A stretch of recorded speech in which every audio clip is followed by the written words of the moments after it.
най-любимата ми детска книга и най-първата, която прочетох и заради която започнах да мисля, че е страхотно да си детски писател, е Пипи дългото чорапче на Астрид Лингрен. Оттам вече прочетох всичко на Астрид Лингрен. Много обичам Карлсон. Това са книгите на моето детство. Обичам Острова на съкровищата, ми е страшно любима книга. И заради Острова на съкровищата аз съм тук сега и съм това, което съм, защото още когато я отворих, тя беше, моята книга беше с едни прекрасни илюстрации на Любен Зидаров. И първата страница беше едно стихче от Робърт Луис Стивенсън към колебаещия се читател. И това стихче толкова ме потресе и обърна детския ми свят, както се казва. Какво клише. Това стихче, аз го откъснах тази страница от книгата. Отзад имаше рисунка на дългия Джон Силвър с куция крак. И сега ме е срам да си го признавам, но вече 30 години я пазя тази страница. Много е лошо да се къса от книги, много е ужасно и да ядеш върху книга е много лошо и да я пипаш с мръсни ръце е много лошо, защото не може да ти служи цял живот и е гадно, като отвориш и да има отпечатъци от храна и скъсани неща. Но аз тогава го направих. От това ужасно престъпление и това листче седи сгънато, седи през годините в моите лични съкровища, които тогава бяха джобно ножче, пумпълче, няколко топчета в една специална кутия, облепена с снимките на Винето, френски актьор Пиер Бриск, когото сигурно никой не помни днес. Това беше моето съкровище и вътре беше това безценно листче, което след това се пренасяше в други кутии с други съкровища и все още го пазя и си го препрочитам от време на време. И всъщност това стихотворение ме накара да мисля, че това е най-прекрасната професия на света. Да накараш колебаещия се читател да посегне към твоята книга и наистина да преживее такова невероятно приключение, каквото никога няма къде да срещне и вероятно да изживее наистина. Особено когато е малък и не го пускат да излиза. Аз започнах с разкази за големи. Да пиша разкази за големи. Всъщност започнах с сценарии в часа по драматургия, понеже аз пишех смешни неща и всички много се смееха и аз реших, че може би мога да пиша. Защото аз съм се стискала 25 години да не пиша, защото ме е страх.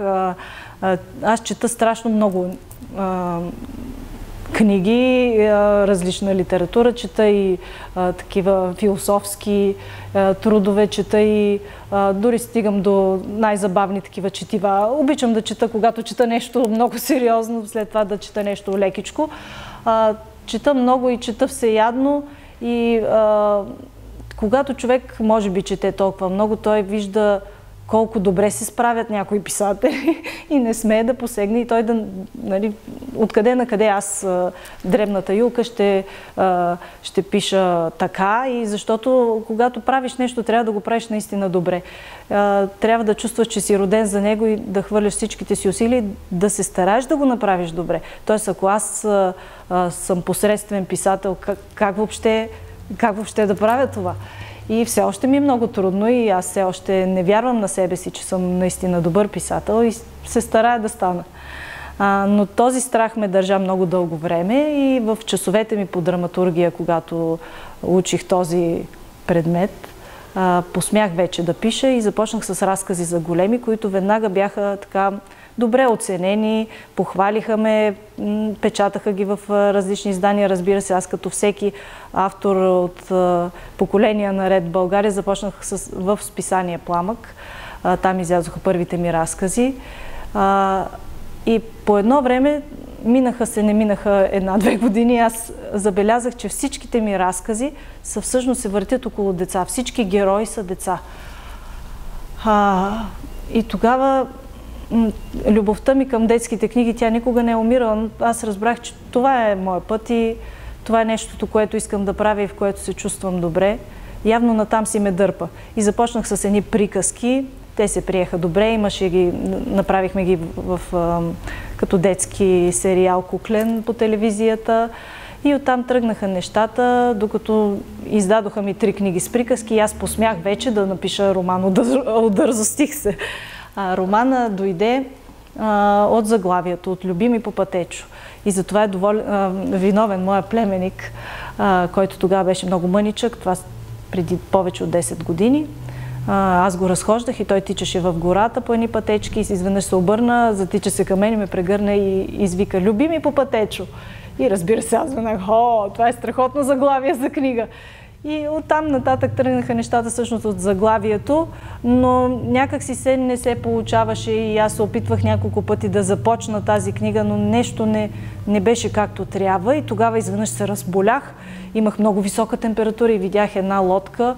Това беше видение, халюцинация или нещо такова. Видях една лодка, която плува по реката, беше тъмно, имаше много звезди, чуваше се песента на щурците. Един мъж с много дълга коса, така мисля, че беше сплетена на плитка, забравил съм вече, отдавна беше, и с златен медальон на шията. Много интересен беше.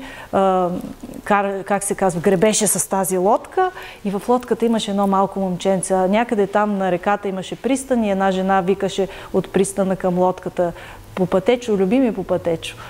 И от този сън, халюцинация или каквото и да е там нещо, започна книгата. Т.е. това е първата глава от книгата.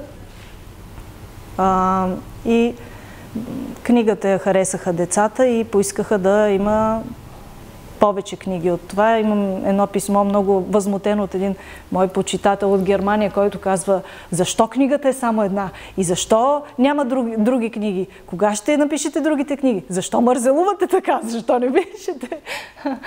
И излезе и вече втората част от трилогията. Те ще бъдат 3 книги. "Кралската кръв" излезе преди няколко месеца. Надявам се, че младия германец вече, той е българин, разбира се, но живее в Германия, я е прочел и е доволен и сега чака с нетърпение 3-та част.